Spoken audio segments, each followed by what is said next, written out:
원래 우리 인간들은 하나님의 형상대로 지음을 받은 아주 영광스러운 존재들이었습니다. 그 형상이라고 한 말은 히브리어로 첼렘이라고 하는 이 말인데 무엇을 번떠서 만든다라고 한 말이에요. 여러분 생각해 봅시다. 우리들 인간을 존엄하신 창조주 하나님을 그렇게 번떠서 만드신 것은 말할 수 없는 영광이 아닐 수가 없어요. 하나님의 형상을 번떠서 그대로 만드셨다. 그 형상이라고 한 말이에요. 피조물 중에 유일하게 하나님의 형상으로 지음받은 것은 우리들 인간뿐입니다. 그렇게 하신 이유가 있는데 왜 하나님께서 우리 인간들에게만 특별히 그렇게 영광을 주시고 그렇게 창조하셨을까요? 그것은 하나님과의 커뮤니케이션, 이 소통을 위해서. 많은 피조물 중에서 내가 누구랑 소통하며 살 것인가 택함 받는 것이 우리 인간들이죠. 사람이 그렇게 하나님과 소통이 이루어지는 에덴 동산은 말할 수 없이 행복한 패러다이스, 낙원이었어요.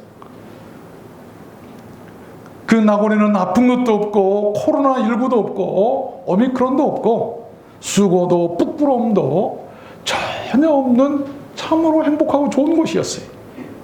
그러나 어느 순간 하나님과의 소통은 끊어지고 그 영광은 한순간에 떠나가고 맙니다. 그 원인이 뭔고 하니 오늘 본문 말씀에서 죄라고 말씀하고 있어요.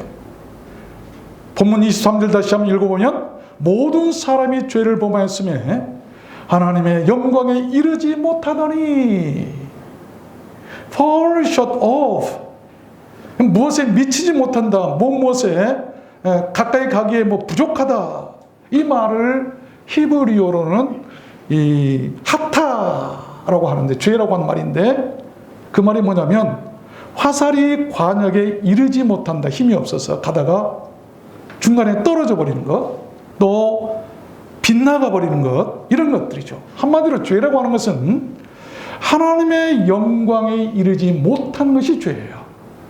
우리가 많은 잘못들로 하나님의 영광에 이르지 못하고 중간에 멈춰버리는 것, 이게 죄라는 것이죠. 그때부터 사람들은 고통과 수고와 절망의 나락으로 떨어지고 맙니다. 여러분, 그러나 참 감사한 것은 그러나 그 영광을 다시 회복할 길이 열렸다고 말씀하고, 예수 그리스도 안에서 그 영광의 길이 열렸다고 말씀하는데 성경은 그 영광을 얻는 때가 있다고 말씀하고 계세요. 여러분, 그때는 우리들 인간의 최고의 순간들입니다. 그래서 저는 오늘 말씀을 받들어서 성도가 영광을 얻는 그 때가 어느 때인가를 여러분들께 증거해 드리려고 하는 것입니다. 여러분, 그 때가 언제일까요? 여러분께서는 어느 때가 여러분 인생의 최고의 순간들이셨습니까? 영광이라고 하는 말은 빛나고 아름답다, 찬란하다라고 하는 말이에요. 오늘 말씀을 잘 들으시길 바랍니다. 그래서 우리들은 모두 그 영광을 얻는 때를 알고 그 영광을 얻는 길을 알아서 그 영광에 모두 참여하는 우리 성도들이 되셨으면 좋겠습니다. 그러면 그 영광을 얻는 때가 언제일까요? 첫 번째는 believe, 믿을 때라, 믿을 때. 본문 말씀 다시 읽어보면 모든 사람이 죄를 범하였으며 하나님의 영광에 이르지 못하더니 그리스도 예수 안에 있는 구속으로 말미암아 하나님의 은혜로 값없이 의롭다 하심을 얻는 자 되었느니라. 그런 것입니다. 우리가 예수 그리스도를 구주로 믿고 영접할 때 구속함을 얻을 수 있고 의롭게 되어서 God's child, 하나님의 자녀가 되는 영광에 이른다는 것입니다. 우리가요, 원래는 마귀 자녀들이었어요. 죄의 자녀들이었어요. 멸망의 자식들이었어요. 그런데 이 신분이 변해가지고 예수님 때문에 하나님의 자녀가 되었다고 하는 것처럼 큰 영광이 어디가 있겠어요? 우리는 인생의 영광을 거기서 찾을 수 있어야 돼요. 그때가 우리들 인생의 최고의 순간 아니겠습니까? 오늘 말씀에서 그때를 은혜라고 말씀하고 계세요. 그것이 은혜예요. 요한복음 1장 말씀에 보면 영접하는 자 곧 그 이름을 believe, 믿는 자들에게는 하나님의 자녀가 되는 권세를 주셨으니 믿는 자들에게는 하나님의 자녀가 되는데 이처럼 큰 영광이 어디가 있겠어요? 하나님의 자녀가 되는 영광 아니겠습니까? 우리 일생에 예수 믿고 순간 하나님의 자녀가 됐다고 하는 것처럼 큰 영광은 없을 것입니다. 사도행전을 보면 그런즉 하나님이 우리가 주 예수 그리스도를 믿을 때에 주신 것과 같은 선물을 저희에게도 주셨으니, 믿을 때에 선물을 주신다. 우리가 하나님의 선물을 받을 수 있다는 것처럼 큰 영광이 어디가 있겠어요? 여러분, 대통령 상만 받아도, 대통령이 명절에 되어서 뭐 선물 하나만 보내도 너무나 영광이라고, 가보라고 액자에서 만들어 놓고 자랑하고 그럴 거예요. 그런데 우리가 하나님의 선물을 받은 사람들이니 얼마나 큰 영광입니까? 디모데후서에서도 보면 저희로도 그리스도 예수 안에 있는 구원을, eternal glory, 영광은 영광인데 영원한 영광과 함께 얻게 하려 함이로다. 영원한 영광, 잠깐 찰나의 영광도 중요하겠지만 영원한 영광을, 그게 바로 구원이고 영생 아니겠습니까? 여러분, 내 의나 내 선이나 내 거룩함으로는 도저히 구원받을 수 없는 것이 우리 인간들이에요. 그러나 하나님의 의로우심과 하나님의 선하심이나 하나님의 거룩하심을 바라보고 믿을 때 가능하다는 것을 믿으시길 바랍니다. 많은 사람들이 자기 의로 구원받으려고 그래요. 나는 죄를 많이 지어서 나는 구원 못 받아. 나 같은 사람이 내가 예수 믿어서 무슨 어떻게 구원받을 수 있을까? 그러니까 구원 못 받는 거예요. 내 의나 내 행동으로 구원받을 사람 없어요. 그래서 내 대신 예수님께서 오셔서 내 죄를 위해서 죽으시고 내 죄를 용서하시고 이것만 믿으면 내가 너를 구원시켜 주겠다고 하신 것 말씀 아니겠습니까? 우리가 예수 그리스도의 죄 없으신 의로 구원받고 그의 거룩하심으로 구원받는 것이지, 내 거룩함으로, 여러분, 인간들이 자기 자신의 거룩함이나 선으로 구원받을 사람이 있을까요? 그래서 우리가 예수 믿어야 되는 거예요. 예수 믿으시길 바랍니다. 그때 우리가 하나님의 자녀가 되는, 영원히 영생할 수 있는 천국 백성이 되는 영광을 얻게 된다는 것입니다. 두 번째입니다. 그 영광을 얻는 때가 언제일까요? 두 번째는 suffering, 고난을 받을 때야. 참 역설적이죠. 고난 받을 때. 베드로전서 1장 7절에 보면 너희 믿음의 시련이 불로 연단하여도 없어질 금보다 더 귀하여 예수 그리스도에 나타나실 때에 칭찬과 영광과 존귀를 얻게 하려 하심이라.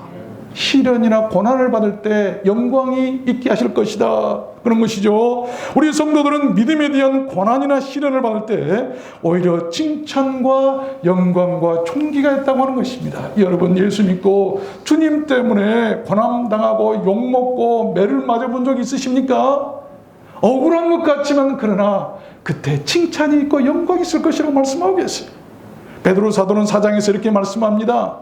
너희가 그리스도의 이름으로 욕을 받으면 복이 있는 자로다. 영광의 영, 곧 하나님의 영이 너희 위에 계심이라. 만일 그리스도인으로 고난을 받은 즉 부끄러워 말고 도리어 그 이름으로 하나님께 영광을 돌리라. 얼마나 감사합니까? 베드로전서 5장에서도 너희 중 장로들에게 고난오니 나는 함께 장로된 자요 그리스도의 고난의 증인이요 나타날 영광에 참여할 자로다. 베드로가 말하기를, 자, 그리스도의 고난의 증인이 바로 나다. 나는 그리스도의 고난을 받은 사람이다, 증인이다. 왜? 내가 장차 나타날 하나님의 영광에 참여할 자이기 때문에. 얼마나 큰 복입니까? 여러분, 고난이 여러분에게 닥쳤을 때 그래요. 하나님이 그 찬란한 마지막 때 영광에 참여할 자를 위해서, 참여할 자로 나를 부르셔서 참여하도록 하시기 위해서 내게 고난을 주시는군요. 고난에 대한 증인들이십니까? 여러분, 주를 위해서 고난받은 흔적이나 표가 있으신가요? 바울은 너희들이 알 수 없는 하나님의 영광을 위한 나의 흔적과 표적이 있다. 고난에 가시와 같은 표적이 있다고 말씀하겠습니다. 그리스도의 표적이 있다. 십자가의 표적이 있다. 에베소 3장에서도 보면 그러므로 너희에게 구하노니 너희를 위한 나의 여러 고난에 대하여 낙심치 말라. 이는 너희의 영광이니라. 고난이 영광이다. 예수 바로 믿기 위해서 쫓겨나고 매맞고, 여러분, 영광이에요. 영광이에요. 로마서 2장에서도 보면 참고 선을 행하여 영광과 존귀와 썩지 아니함을 구하는 자에게는 영생으로 하시고 선을 행하는 각 사람에게는 영광과 존귀와 평강이 있나니. 감사한 말씀이죠. 또 로마서 8장에서도 우리가 그와 함께 영광을 받기 위하여 고난도 함께 받아야 될 것이니라. 생각건대 현재의 고난은 장차 우리에게 나타날 영광과 좋게 비교할 수 없도다. 저희는 이스라엘 사람이라 저희에게는 양자됨과 영광과 언약들과 예배와 약속들이 있고, 고난받는 자들에게는 영광도 약속되어 있고 그런 자들에게는 예배도 약속되어 있다. 그런 자들이 예배 드리는 거예요. 여러분, 고난을 싫어하는 사람은 코로나19 때 안 나와요. 고난을 싫어하는 사람들은 좀 힘들면 주님을 멀어질 수밖에 없는 것 아니겠어요. 근데 그 영광을 알고 좋게 비교할 수 없는 장차 올 그 영광 때문에 하나님, 나는 예배하겠습니다, 그 약속 붙들겠습니다라고 하는 말씀, 이런 고백이지 않겠어요? 그런 자들에게 예배가 있다고 하는 것이죠.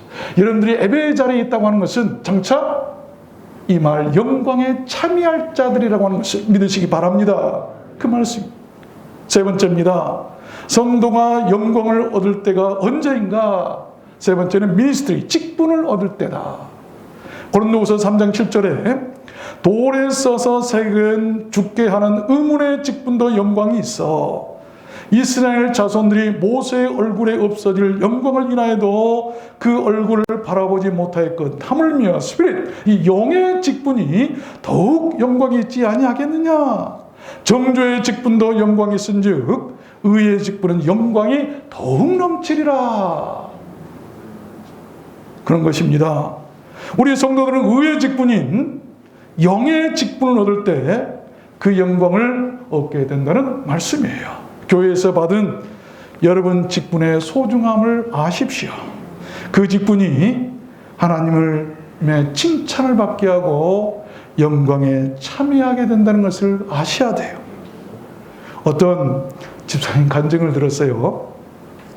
동창회 때 친구들을 만났는데 서로 이제 이렇게 친구들과 인사를 나누다가 어떤 친구가 오더니 검사였는 거예요. 검사.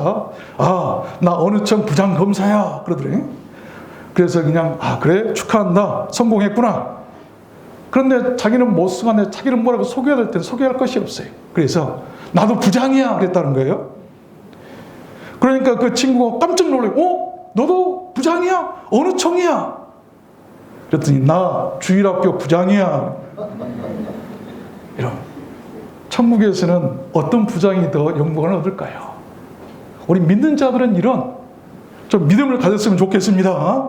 고린도전서 15장에 보니까 하늘에 속한 형체도 있고 땅에 속한 형체도 있으나 하늘에 속한 자의 영광이 따로 있고 땅에 속한 자의 영광이 따로 있으니 해의 영광도 다르며 달의 영광도 다르며 별의 영광도 다른데 별과 별의 영광도 다르도다. 각각 다 달라요.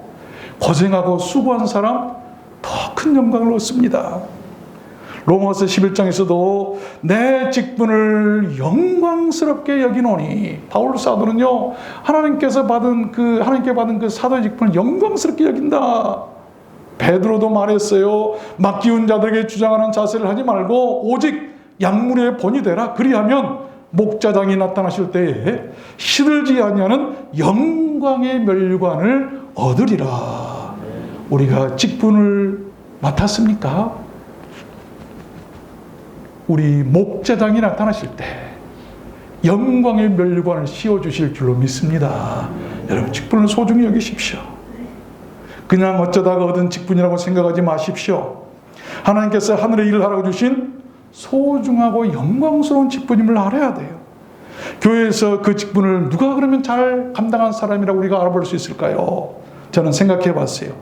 어떤 사람이 그렇게 하나님의 직분을 잘 감당할까 생각해 보니까 어렵고 힘들 때, 외로울 때 생각나는 그 사람이 직분을 잘 감당하고 있다고 저는 생각해요. 여러분, 내가 아프고 힘들고 어려울 때 누군가 내게 좀 기도해 줬으면 얼마나 좋을까 생각나는 사람이 있으십니까? 그 사람이 바로 직분을 잘하고 있는 거예요. 우리 모두 다 누군가에게 그렇게 생각나게 하는 직분자들이 되었으면 좋겠습니다.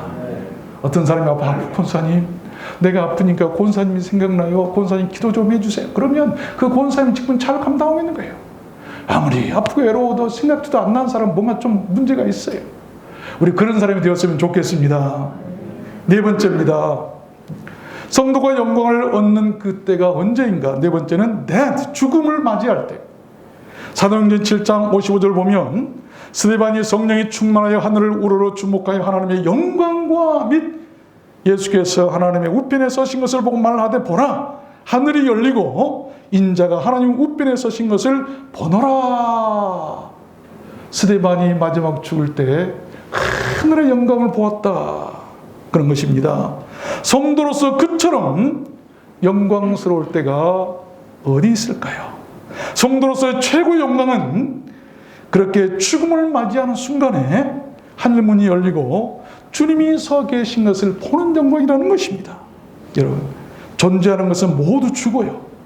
하나님 외에 존재하는 것은 다 사라지도록 되어 있습니다. 계시록 14장에 보면 주 안에서 죽는 자들은 복이 또다심에 성령이 가라사대 그러하다.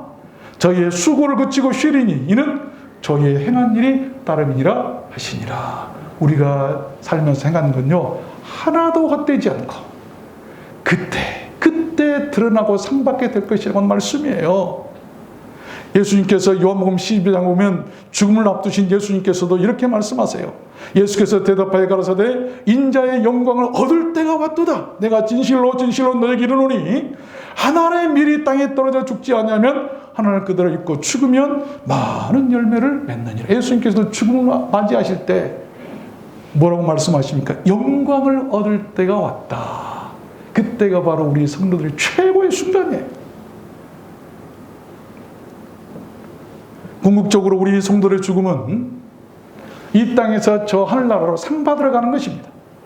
대통령 상을 받으려면 청와대로 가야 되고, 유엔 사무총장 상을 받으려면 뉴욕에 있는 유엔 본부로 가야 돼요. 그럼 우리가 하나님의 상을 받으려고 가려면 어디로 가야 될까요? 하늘나라로 가는 거예요. 그게 죽음이에요. 그런데 여러분, 그냥 못 갑니다. 반드시 차를 타거나 비행기를 타고 가야 돼요. 우리 성도들이 천국 가는 것도 그와 같은 이치.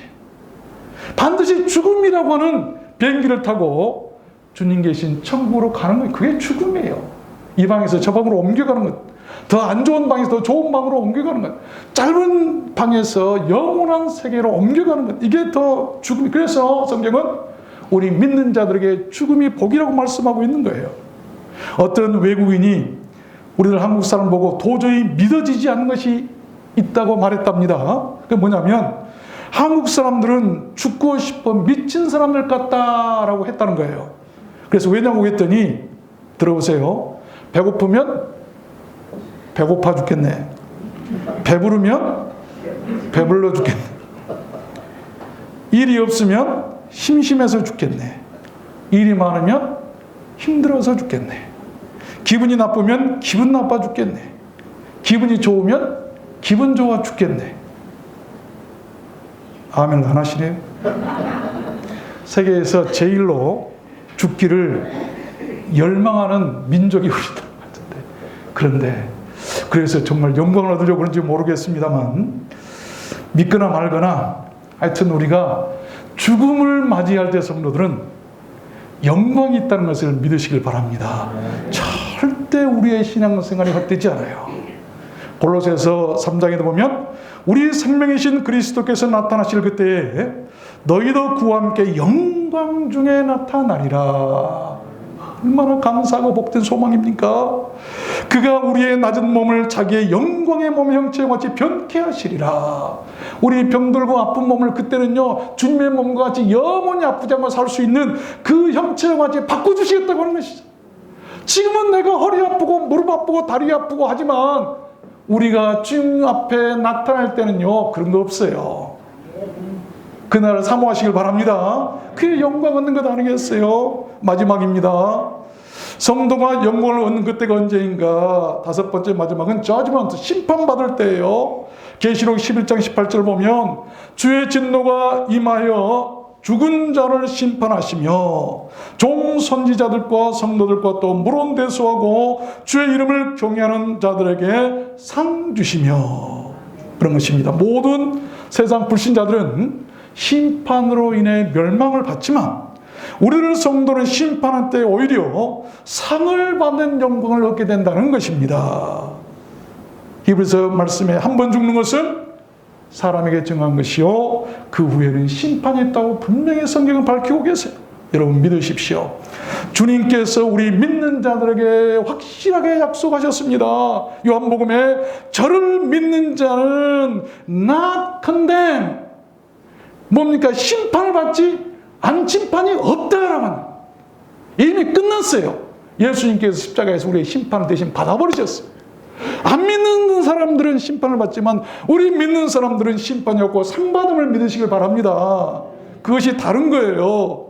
왜 우리가 예수를 믿어야 되는가? 예수 믿는 사람과 안 믿는 사람 차이가 없다고 한다면 우리가 뭐 할라? 오늘도 나와서 예수 믿겠어요? 요한복음 5장에도 보니까 내가 진실로 진실로 너에게 이르노니 내 말을 듣고 나 보내신 이를 믿는 자는 영생을 얻었고 과거형이죠. 심판에 이르지 아니하나니 사망에서 생명으로 이미 옮겨졌다라고 말씀. 이미 우리는 심판에서 옮겨졌어요. 그 자리를 떠났어요. 그 말씀을 믿으시길 바랍니다. 우리에게 주신 축복의 말씀은 영광의 말씀 아닙니까? 말씀을 맺겠습니다. 이 세상은요, visible, 이 보이는 세계와 invisible, 보이지 않는 세계, 두 세계로 이루어져 있죠. 성경은 보이는 것은 잠깐이요, 보이지 않는 것은 영원하다고 말씀하고 계세요. 보이는 것은 사라지고 썩어질 육의 것들이지만 보이지 않는 것은 사라지거나 썩지 않을 영의 것들이라고 성경은 말씀합니다. 사람들은 그 두 사이에서 갈등하며 살아가고 있죠. 그러나 성도들의 영광은 보이는 것이 아니라 보이지 않는 영원한 것들에서 얻어진다는 것을 우리는 알아야 합니다. 여러분, 예수님은 얼마든지 가능하셨지만 세상 영광을 구하지 않으셨어요. 마태복음 4장 보면 마귀가 또 그를 데리고 지극히 높은 산으로 가서 천하만국과 그 영광을 보여 가로되 만일 내게 엎드려 경배하면 이 모든 것을 네게 주리라. 영광을 보여줬다. 이건 마귀복음이에요. 마귀복음. 그런데 예수님께서 예수복음을 말씀하면 예수께서 말씀하신 사탄아 물러가라. 이거 예수복음이에요. 성경에서 마귀복음을 듣고 살 것인가? 예수복음을 듣고 살 것인가? 여러분 판단하십시오. 우리가 부자 그 거지 나사로 말씀에서도 보면 그가 잘 돼가지고 부자가 되고 성공해가지고 크게 이렇게 곡관을 새로 짓고 살려고 했는데 이 요즘에 일부 교회들이 가르치는 그런 잘못된 마귀, 오늘 마귀같이 그 영광, 자 내가 너에게 다 주겠다. 그런데 하나님께서는 뭐라고 말씀하시죠? 그날 밤에 그 사람 취해 가시겠다. 왜? 그건 마귀복음이에요. 그렇지 않겠어요? 이런 물질의 풍요함 때문에 예수 믿지 마시길 바랍니다. 내 영혼의 구원과 그리고 주변에 주신 사명, 그 가난한 자기 집 문 앞에 있는 불쌍한 부스러기나 먹고 있는 그 사람을 너에게 맡겼는데 왜 돌보지 않느냐? 우리가 예수 잘못 믿으면 여러분 천국 가기 어려운 거예요. 우리가 예수 잘 믿었으면 좋겠습니다.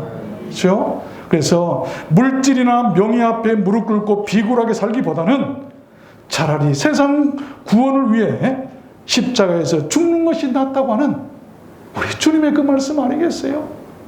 여러분, 예배당도 크고 화려하게 짓는 것 예수님 다 헐어버리셨어요. 그게 문제예요. 그것 보고 예수 믿지 마세요. 돈 보고 돈이 많으니까 그거 따라가는 것, 여러분 그런 건 다 마귀복음이에요. 우리 주님의 십자가를 따라가시길 바랍니다. 고난 속에서 어려운 자를 돌아보며 이렇게 사는 것이 주의 복음 아닙니까? 나이 먹었다고 하는 증거가 있는 것 같아요. 뭔가 빠뜨리고 깜빡깜빡 잃어버린 일들이 있죠. 우산을 쓰고 나갔다가 어디 두었는지, 또 안경을 벗어놓고 어디다 두었는지, 핸드폰을 놓고 어디다 두었는지, 마스크를 쓰지 않고 나갔다가 사람들이 쳐다보니까 아차 한다든지, 또 운전을 하고 한참 가다가 아차 물건을 놓고 왔네, 다시 되돌아가야 한다든지. 여러분, 잃어버린 우산 하나가 아까워서가 아니라 나이 들어 그렇게 대하는 것이 참 슬픈 것 같아요. 어떤 사람이 온 집을 다 헤집어 찾아도 핸드폰이 보이지 않더랍니다. 그래서 할 수 없이 전화벨을 한번 울려봤더니 냉장고 안에서 소리가 나더래요. 냉장고 청소 안에다 놓고 문을 대신 닫아버립니다. 여러분, 그래도 괜찮습니다. 그럴 수 있죠 뭐. 그러나 진짜로 잊지 말고 빠뜨리면 안 될 것이 있습니다. 그것이 우리들 믿음이에요. 우리는 그 믿음을 잃지 않기 위해서 부단히 노력해야 돼요. 그것이 우리들 신앙생활의 반복 이유 아니겠습니까? 한두 번 빠지면요 금방 신앙 까먹고 마는 거예요. 요즘에 치매 뭐 교육해가지고 자꾸 반복하고 그리고 뭐 이렇게 세고 놀이하고 많이 하죠. 치매에 걸리지 않기 위해서는 그렇게 하지만 우리의 믿음, 더 중요한 믿음을 잃지 않기 위해서 우리는 계속 나와서 예배하고 기도하고 반복해서 수요일도 나오고 금요일도 나오고 계속 나와서 반복해서 우리가 신앙생활 이유가 바로 그거 아니겠습니까? 성경 우리들 인생을 나그네와 행인 같다고 말씀하죠. 어떻게 사는 것이 가장 잘 사는 길일까요? 비록 가진 것 없고 가난해도 예수 잘 믿고 서로 사랑하고 봉사하고 베풀면서 두세 사람이라도 마음이 통하고 믿음이 같은 사람끼리 영원한 영광을 바라보면서 더불어 행복하게 사는 것, 그것이 잘 사는 길이라고 저는 생각합니다. 그것이 이 마지막 때 교회들이에요. 주님이 찾으시는 교회, 주님이 칭찬하시는 교회. 공부하겠습니다만 요한계시록에 나온 7교회가 칭찬받았던 원인이 바로 거기에 있었어요. 크고 화려하니까 돈 많고 많이 모이니까 칭찬한 것이 아니고, 비록 작은 것, 가난하고 믿음 좁고 소외받고 그랬지만 끝까지 믿음 지킨 내가 너희들을 칭찬하고 너희들에게 상을 베풀 것이고 너희들에게 영생을 주겠다고 분명히 말씀하고 계세요. 이게 마지막 때 우리 교회들이 지향해야 할 목표예요. 여러분, 성도가 구원에 그쳐서는 안 됩니다. 아십시오. 구원받았으면 그에 합당한 행함이 이어져야 합니다. 그래야 구원의 열매가 맺히기 때문이에요. 우리는 내일 일을 알 수 없습니다. 그래서 사람이 때를 알고 사는 것은 큰 복이에요. 할 수 있을 때 예수 잘 믿고 전도하고 선교하고 봉사하고 사랑하고 믿음 생활 잘 하다가 우리 모두 그 찬란한 하나님의 영광에 참여하는 우리 모든 성도님들 되셨으면 좋겠습니다. 우리 두란노 소원교회는 그런 교회였으면 좋겠습니다. 여러분 모두 그렇게 되시길 주님 이름으로 축원합니다. 우리 찬양하도록 할까요? 주 하나님 독생자에서 살아계신 우리 주님을 찬양했으면 좋겠습니다.